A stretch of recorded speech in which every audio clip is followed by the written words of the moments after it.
The Y Curve with Phil Dobby and Roger Hearing. It's an old problem. Those things in dusty glass cases in museums, who do they really belong to? Are UK museums the best places to keep the cultural treasures of other cultures? Especially when we stole them in the first place. And when we can't even keep those treasures safe. Are we too fixated on objects and not enough on who made them and why? Is it time to have a museum rethink? That's this week on The Y Curve, brought to you by Wigmore Associates. The Y Curve. So, 2,000 items. Yes, according this is the to, British Museum thing we're talking George about, Osborne, who is the chairman of the British Museum. Yes. Who should know. He shouldn't. Well, he should Former be able to Chancellor. keep, exactly. He would have thought he'd keep a handle on things. Well, he reckons 2,000 items have been stolen. Part of the problem is that they just didn't catalogue them. Well, and you got the Greeks who have issues with some of the things the British Museum's got anyway. Yeah. The Parthenon marbles. And the Egyptians and the Chinese now all saying, hang on a second. You know, your argument was you can keep these things safe. You obviously can't. Yeah. Exactly. And we did get we did snaffle them, didn't we? We did. You know, the Elgin marbles, the Well, they were bought, technically. We call them the Parthenon marbles these days, by the way. Oh, do we? Just saying. Because Yes. it's not because Elgin was the guy who basically snaffled them. He kind of got them off the Ottoman authorities, but yes. Right. But no, I mean, it's the idea that a lot of the stuff that's in our museum, not just the British Museum, but lots of other museums too, is actually stuff that we walked in and took by military force, or other forms of, obligation, and we shouldn't have done. And is there a sense in which that shouldn't be there? But then overall, do you then take all foreign objects out of all museums? Is that the way it needs to go? Or what about the Benin bronzes, which have now many of whom have gone back to Benin, to Nigeria, where they came from, Benin City?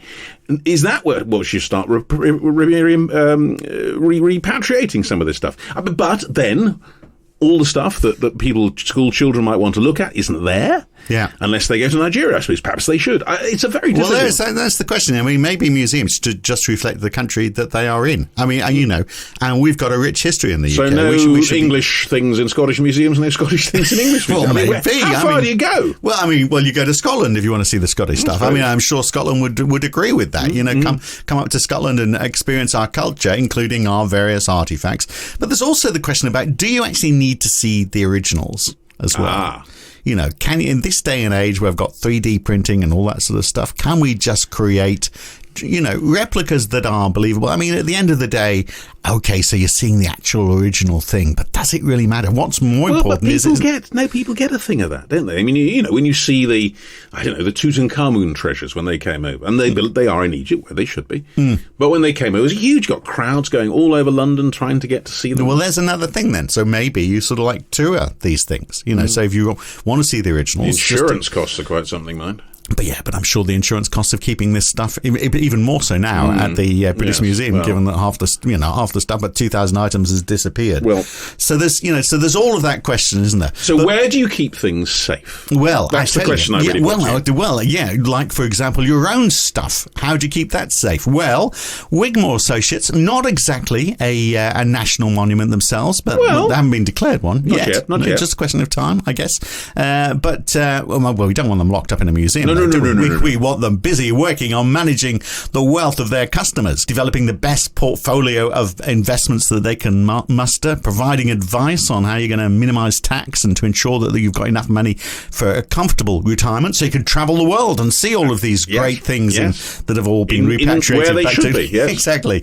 And also to have your wealth passed on to, your family's next generation. So if that sounds like the sort of help that you could do with, give them a call, Wigmore Associates, 020 7224 3400, or visit wigmore-associates.co.uk.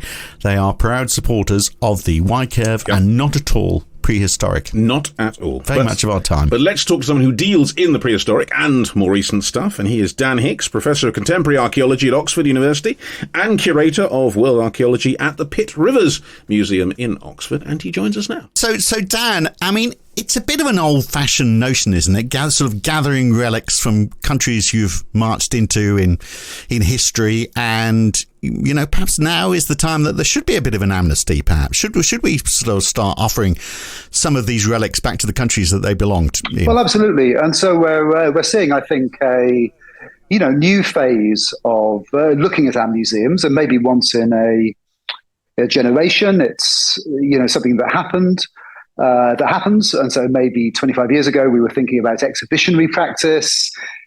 How do we ensure public access to museums? Those issues over the museum as having its educational function. Now maybe we're thinking of these institutions also as archives, as research or knowledge institutions. So attention is really turning to what's hidden away, not on public display, but in terms of the British Museum, for example, the 99% of objects that are hidden away and are warehoused and often haven't been looked at for hundreds of years. So certainly, I think that's an extraordinary statistic. Let's hold with that for a second. 99% of what the British Museum holds is not on display. Absolutely, and so that's the case for most museums. Although the BM is, is obviously as a public institution, as a national institution, is one where this issue is one that focuses the mind. The BM has maybe as any 1.80 thousand or so objects on display out of 8 million or so. And George Osborne has said out of those that aren't on display, well, maybe including the ones that are on display, there's just, they're not fully catalogued. So we actually, got thousands and thousands of items, but do we actually know what they all are? We don't know what they all are. And I think this is something for those of us that work in the sector that came sort of into consciousness maybe 20 years ago with the conversation over human remains, which, remains open at this point. We, had a review in the UK into, objects that were taken under colonialism often that were, parts of humans, bone, hair, skin, and so forth. And we ended that process without any firm numbers. We're now seeing, or realizing again, that we don't even have the numbers for the art objects or the cultural objects as well. And is that true for all museums? I mean, you're a curator of part of the Pitt Rivers Museum, that's right. And would you say the same thing is true there? No. So I think our university museums actually are in a very different position. I think in the UK, if we think about our museums falling into a number of different categories, we've got the national museums, and we have the university museums. We, of course, importantly have the city and the regional museums as well. And each of those is in a different, category in terms of where we are. Obviously, as well as that, there are regimental museums. There are art museums that are run on a private basis. Art museums often haven't got as many objects because they're individual, paintings or whatever. But if we think about the city museums first, certainly, the great world culture collections of the Ipswiches or the Bristols or the Birminghams, actually, we just don't know what's in the collections there. And we're talking 40 or more sort of such institutions across the country. We then have our national museums. And then importantly, we have university museums where over the years, in part, because of a combination over the past 100 years of maybe, lack of funding, maybe even lack of vision, the focus of those institutions, and certainly, when I've worked at the Pitt Rivers now for a little over 16 years. I mean, I was amazingly lucky to come into an institution where for, generations, the basic work of the listing of objects and the putting of them on a database had been done. That hasn't been the focus at these other institutions. So I think we need to see this, complex, landscape of objects, that we don't see, of course. We don't see them in terms of if we, go to a gallery or a museum, these things aren't available to be seen on a day-to-day basis. That's actually why that is the question. If you've got a whole load of objects and you don't know what they are or where they came from, and they're stored away and no one's seen them, I mean, the obvious question is, what is the point? So a part of the point, of course, is to put them onto a database and to make them available so at least we know what we have. And so, so for the British Museum, so we've already heard that only 1% is on display, 99% is, warehoused, but only 50% of the 8 million objects are even on the database that's available on their website. And that, for many in the sector, and certainly for many, listening to this, will be, a really amazing figure. How can we be said to be looking after objects when we don't even have an accurate list of what we have, or even 99% of the objects on a list, maybe, or something like that? So no list in any data, no database is ever complete. complete. Presumably a lot of these objects can be used for research purposes as well. So it's not just people seeing them in class cases. People who are, studying 8th century Cambodian art would actually know to where they can find it. And you're talking about human remains as well. I'm sure there's a lot of scientific purposes that those could be put to as well. And so I think we're seeing in terms of the research value or the knowledge that's held in these museums, and in these objects, really two kinds of knowledge, where certainly, as you say, we're seeing the knowledge about the cultures who made these objects or the individuals who lived, whose remains are there in the museums, where also, though, importantly, and maybe half of the conversation, half of the history here is about how they got there. So there's this other layer to museum objects, which is, well, how did they come to end up in the museum in the first place? And, what has been their history of either simply, lying in a box for 100 or 150 years, or, other things that have happened to them over that time. So I think it's that, layering of history that we see in the collections that is why we need to, have this conversation, but also why it's so important not only to care for the collections by making lists, but also maybe to see our museums in part as archives or libraries, where research is not only something undertaken by the curators, but is something that can be undertaken by researchers or members of the public, or of course, importantly, those who come from the communities from which objects were taken historically. Well, that was kind of where I was going to go next, because the point is all this stuff, some of it, I guess, comes from within the UK. A basic first principles, and I guess that's what we have to get back to, should things that come from other cultures, whether looted or bought, should they be the bedrock of our museums? Does that make any sense? Particularly if, you're touching on the whole research aspect. I mean, you can't research things out of context. I mean, if you've got a grab bag of all sorts of different relics, then, what are you researching? But if you've got things which are from the same area, similar history, then you can build. Each item obviously is building on the research that's associated with everything else, and that would make sense then that it should be back in its context. It should be back in its country of origin. So absolutely. I mean, of course. I mean, we have heard from museums that that the museum itself represents a context, and I do think there's some value in that argument. Certainly no one in this conversation is making the argument that absolutely everything needs to return to where it was originally made or where it originally came from. I mean, that, to try to unpick the whole history of museums of objects. I mean, that is something that absolutely no one is arguing for. Well, you say no one's arguing that, but there is if there's a principle that the things that belong to a culture belong in that place where they came from, if that's a principle. I don't think there is. I don't think there is such a principle. So the Benin bronzes needn't have gone back to Benin for that reason? No, there is, because the difference, there's a crucial difference there, which is there is a long-standing request, one might even say demand, for the return of those objects. So when there is, this is case by case. So in our museums over the past 30 years, I mean, I'm old enough to remember in the 90s, the conversations over restitution in relation to two other very different historical contexts, the very different context of Holocaust loot being returned, and when there were, demands made by the descendants of those from whom objects were taken in between 1933 and 1945. That was at one point controversial, but it was something for which here in the UK we changed the law, and that happened across the world.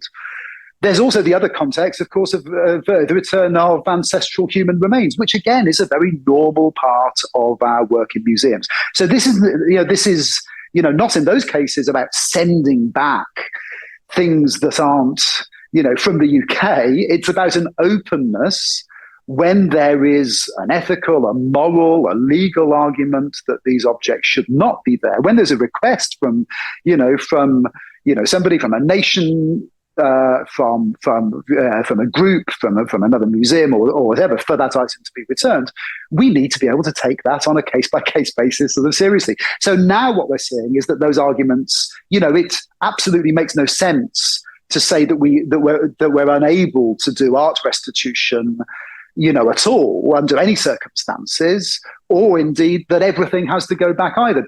Because we know about how to do restitution, because in these other very different cases, we've been doing it for years. We are simply opening up the methods and the processes which are long tested, tried and tested approaches. We're opening them up to, say, African objects, art objects, and so on.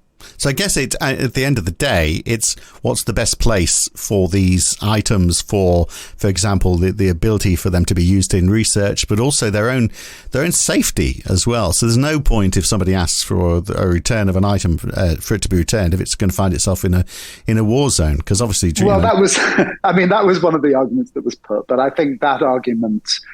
The idea that if we look at those objects that were taken with violence, that were obviously thefts, that were, in the case of the Benin bronzes, were a chaotic, free-for-all in which maybe 200 soldiers and sailors and administrators in the aftermath of the sacking of Benin City in 1897, simply, took what they could for personal gain, and then sold them on the open market. Some ended up in museums in, weeks, and some took, decades to find their way into museums. A lot actually remain in the private collections of the descendants of the soldiers who were involved. In those cases, of course, we're not talking about, we're not going to return an object because it might not be safe. Because, of course, it was perfectly safe for hundreds of years in Benin City before, the naval attack. I mean, for all those things you're talking about, though, Dan, for example, in Mosul, in Iraq. Now, I was lucky enough to visit Mosul Museum some time back,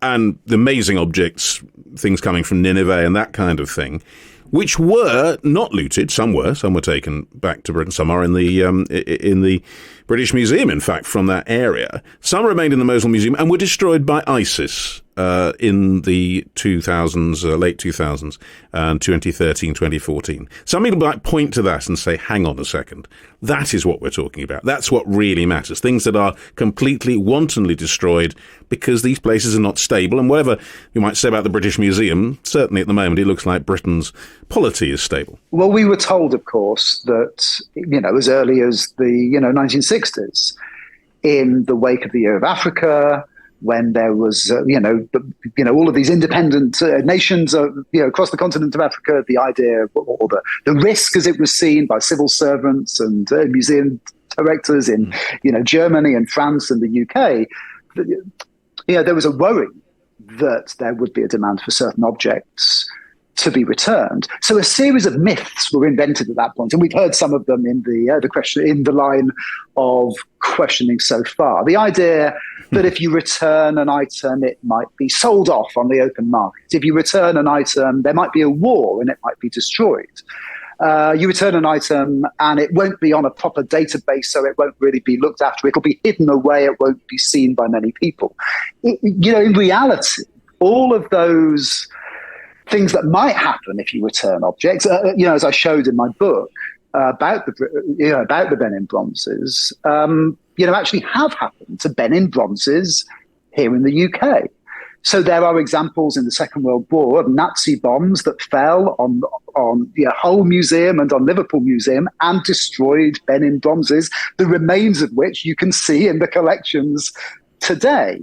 As I showed in the British museums, there are examples as recently as 1970s that some of the Benin bronzes were sold off from the British Museum's collections, actually on the open market. And that list, and here we are at this moment in 2023, where the final line of argument that they're safer because they're on a database and they could be seen by the world. Well, actually, under 100 of the over 900 objects from the Benin expedition that are held in the British Museum are on display. We've only recently had a full list for those objects. And of course, as we've seen from the news, there isn't a proper list, and actually artifacts have been sold off and, subject to theft. So in reality, this is what museums are always subject to these risks wherever in the world you go. But the sort of, moral high ground or the exceptionalism that has been put forward, actually in an increasingly parochial marginal way from Westminster and from London. Around the world, objects, including Ben and bronzes, are being returned. We have the government of France, the Macron report that came out in 2017, opening up, returns to across the continent of Africa. We see the Germans, returning across the federal museums, the items from the Benin bronzes. We've seen more and more of the 160 or so institutions that are holding the Benin bronzes actually having their own conversation and making their own decision. That includes the University of Oxford, the University of Cambridge, the Horniman Museum in London. It includes a whole host of North American institutions now as well.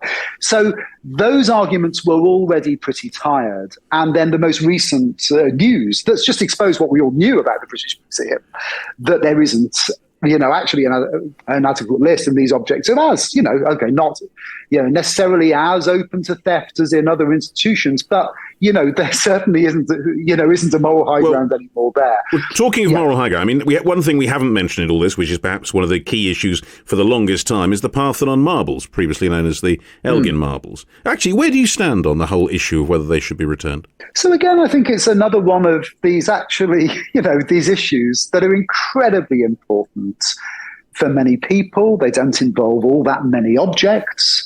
They have been, they're iconic of, this historic relationship at the height of colonialism in the later 19th century of the relationships in between empire and theft. Obviously, these are an earlier set of objects that were taken right at the early years of the 19th century. But in the later 19th century, they came to represent, another iconic example of how, world culture somehow ought to be in London or Berlin or, New York or wherever. So absolutely. I think, this is an example where there is a demand. It's been made over the years. It was made, most recently, sort of most obviously and most explicitly in advance of the Athens Olympics.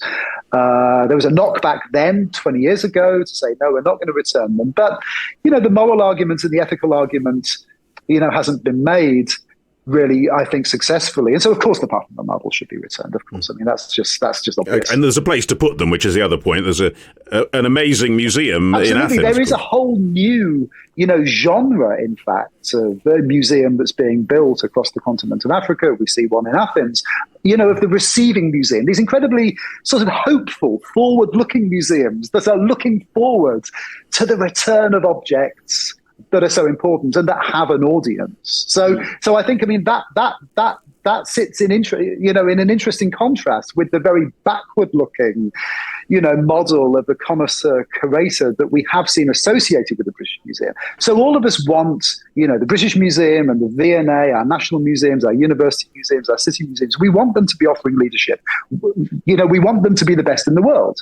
But that, doesn't mean that we have to hold on to this historic relationship, the way in which museums were co-opted for a period of their history in between, let's say, 1870 and 1920 or so, to becoming these, vehicles for an ideology of, dispossession, of sort of cultural supremacy. That bears no relationship to what the British Museum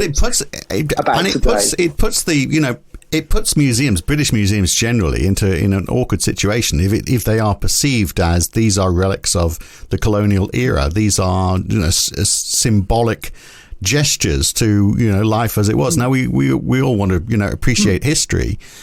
But if we're saying, well, yes, look, here's a whole load of stuff that we've nicked from around the world as part of our colonial past, that's almost like saying, we're proud of that and we're hanging on to that bit of history. Or is conversely, are the fact that we don't like that now just a reflection of our current cultural cringe towards any memory of imperialism? Are we actually as much victims of a cultural move as they were? I think, the ultimate in, cancel culture surely is, hiding away objects in the archive and not letting anyone know what you've got. Of course there are. As we learn from world culture museums around the world, of course these are full of incredibly uncomfortable histories. Look at the Morton Craniological Collection at the University of Penn Pennsylvania, in North America, there's a US institution that has over 1,000 human remains that includes human remains of enslaved people that were, dug up in order to be put in the collection. The openness about what's in the collection, though, has to come first. And okay, these are awful histories. These are part of the histories of our museums, and there are campaigns to see reburial and to have a conversation about what happens with them. We can't resist those conversations. We don't know where they lead, and it has to be case by case in terms of, what the right outcome is. But to think that we can just hold the line, that we can just hold on to our museums, I can't think of any other, part of our society or culture, whether we think about healthcare, whether we think about the criminal justice system, whether we think about, business, where, if something's hurting people, if something is widely perceived to be something that we have to talk about big, because it might be, upsetting for people or hurtful, that we wouldn't actually have a conversation about, well, maybe we've been doing this for 150 years, but maybe actually we can change, and maybe we can do something different, and we can make our institutions fit for our times. Something about museums opens them up to this, misperception that they're about the past. Of course they're about the present. Of course they're about, what is right in terms of what we want from our, cultural institutions in the present. So of course we can change how we do things. Of course, a museum doesn't have to be a one-way street. It doesn't have to be a prison cell. It can be. And on that, aren't there three things that, and you might have more, but I mean, in my thinking, there's three things that museums are there for. One is they are a repository, because, old stuff has got to go somewhere. It's the archive part. Yeah, and whether that's here or where it's overseas, that doesn't matter. The second part is, which we've touched on, is the research component of it. So we might be able to tell more in the future about history by analysing some of these things.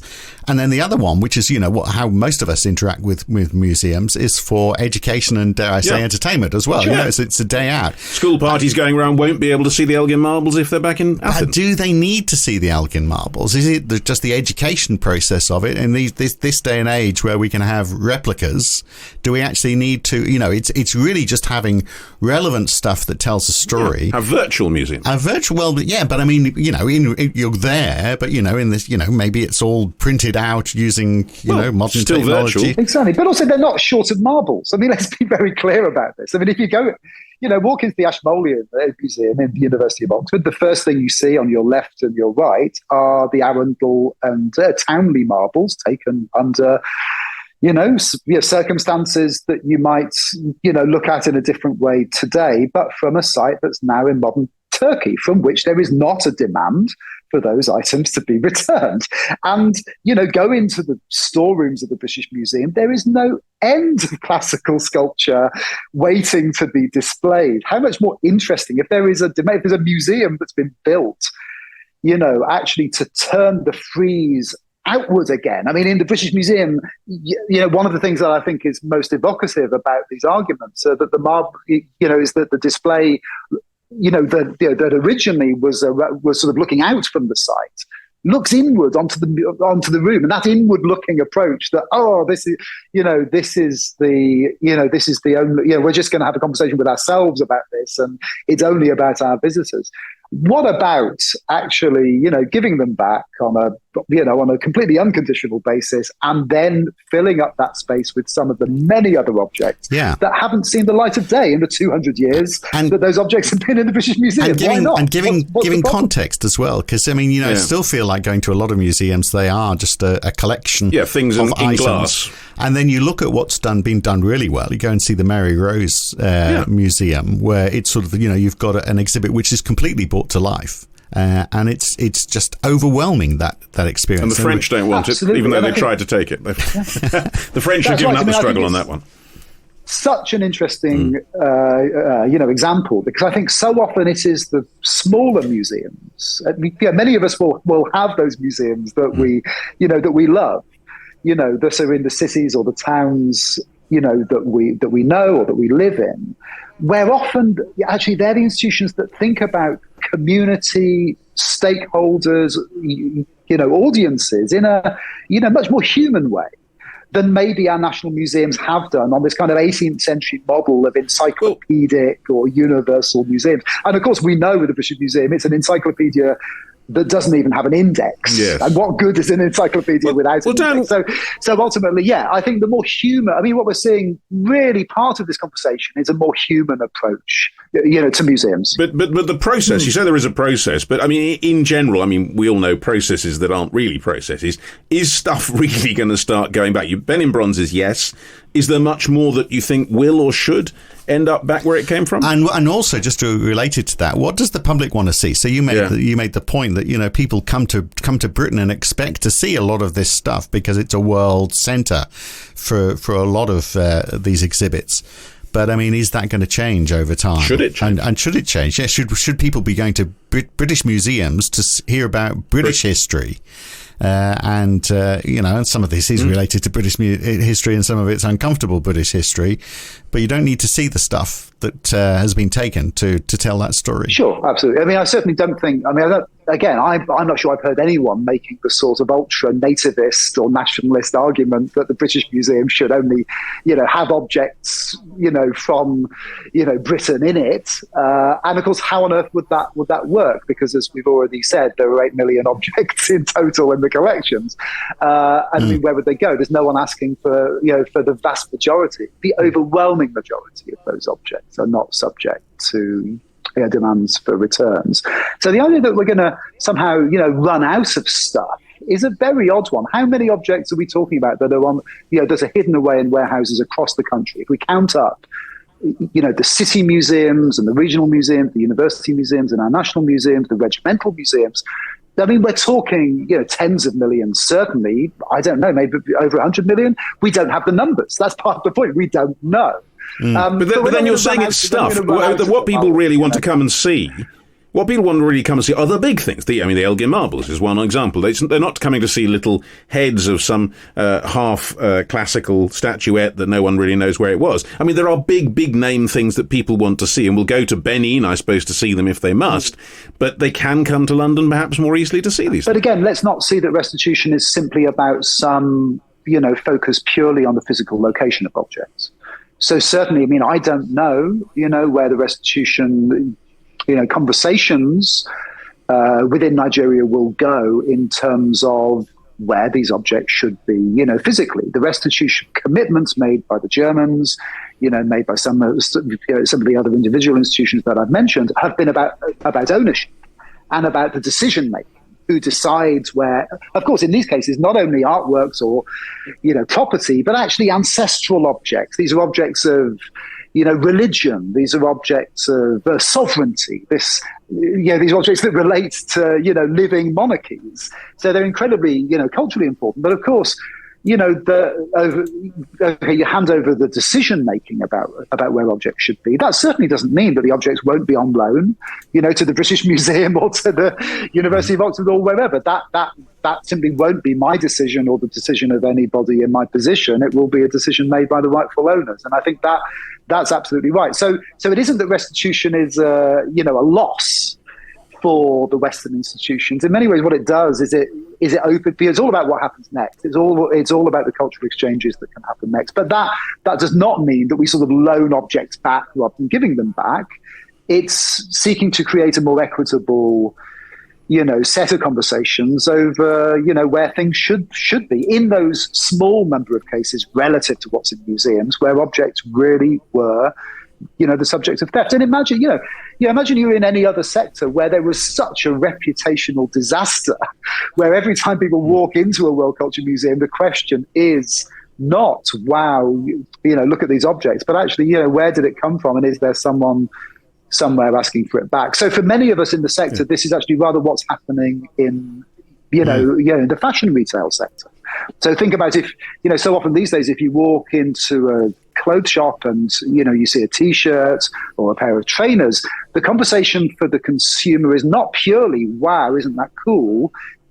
Doesn't it look good? But also, actually, under what conditions was it made? How did it get here? Yeah. So that ethical consumption that we see in in the fashion world and in other parts of our economy, we're now seeing in terms of how people approach culture. And I think that's just that's a change in our audiences. That's not a change being imposed by some bunch of woke curators. The questions you're asked in the galleries, with the school visits, with the visitors, the questions have changed. So there is a generational shift in terms of what is being. So that means how exhibits are presented has to change, obviously, to give them context where it is uncomfortable, because otherwise people will be forcing them out. And also, some of them may just have to disappear because it's not seen that they are in the right place. So there's a lot of change to come, I think, in your industry, isn't there? Well, there is.